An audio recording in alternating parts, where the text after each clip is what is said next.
Astro गुरु channel के सभी दर्शकों को मेरा नमस्कार।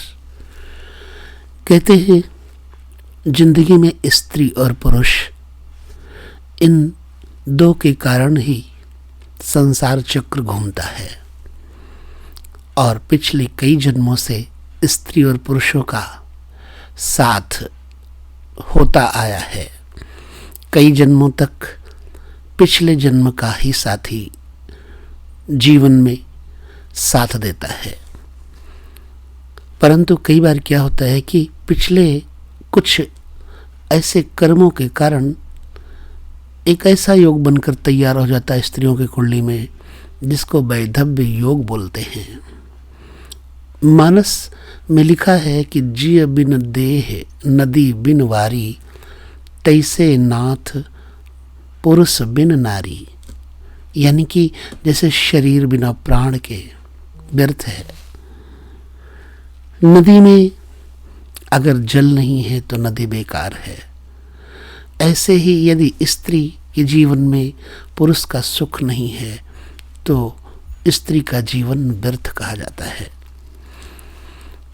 तो ऐसे स्थिति में जन्म कुंडली के अंतर्गत कैसे बनता है वैधव्य योग, आइए हम इस विषय में थोड़ा गहराई से जानकारी लेते हैं। मेरे प्रिय दर्शकों, वैधव्य योग की कई स्थितियां हैं। वैधव्य योग का अर्थ है विधवा हो जाना। सप्तम भाव का स्वामी मंगल हो और शनि की तीसरी दृष्टि, सातवीं दृष्टि या 10वीं दृष्टि पड़ रही हो तो वैधव्य योग बन जाता है। सप्तमेश का संबंध यदि शनि मंगल से बनता हो और सप्तमेश निर्बल हो तो भी वैधव्य का योग बनता है। ऐसी स्थिति में क्या करना चाहिए कि ये वैधव्य योग नष्ट हो जाए। मेरी बहनें, बेटियां कई बार इतना हताश परेशान हो जाती हैं, निराश हो जाती हैं कि उनके मुखमंडल पर निरंतर निराशा झलकने लगती है।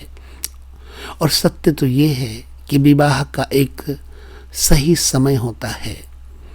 यदि सही समय पर विवाह न हो तो फिर लड़की के जीवन में सूनापन आ जाता है। असमय विवाह होने पर धर्म, अर्थ और मोक्ष से वंचित रह जाते हैं। तो जल्दी विवाह हो और जीवन में पति सुख मिले, इसके लिए क्या उपाय करना चाहिए। यदि ऐसी स्थिति बनती हो किसी की कुंडली में वैधव्य योग की, तो 5 वर्ष तक मंगला गौरी का पूजन करते रहना चाहिए। विवाह से पहले कुंभ विवाह करना जरूरी हो जाता है और विवाह होने के बाद यदि इस योग का पता चलता है तो दोनों को, यानी कि पति पत्नी को, मंगल और शनि के उपाय करना चाहिए। भगवान शिव महामृत्युंजयेश्वर हैं, महाकाल हैं। भगवान शिव की आराधना उपासना से भी यह योग टल जाता है।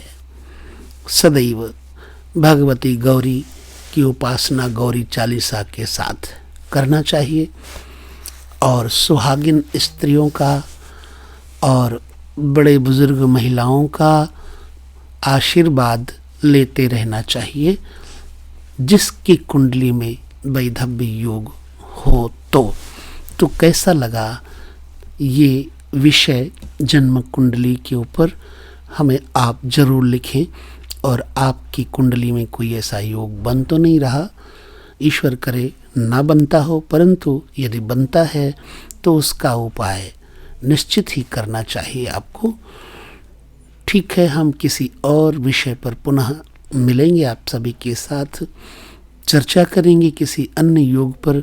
तब तक के लिए आप सभी सुख से रहें और सबका मंगल हो, इसी कामना के साथ आपसे लेता हूँ विदा। नमस्कार।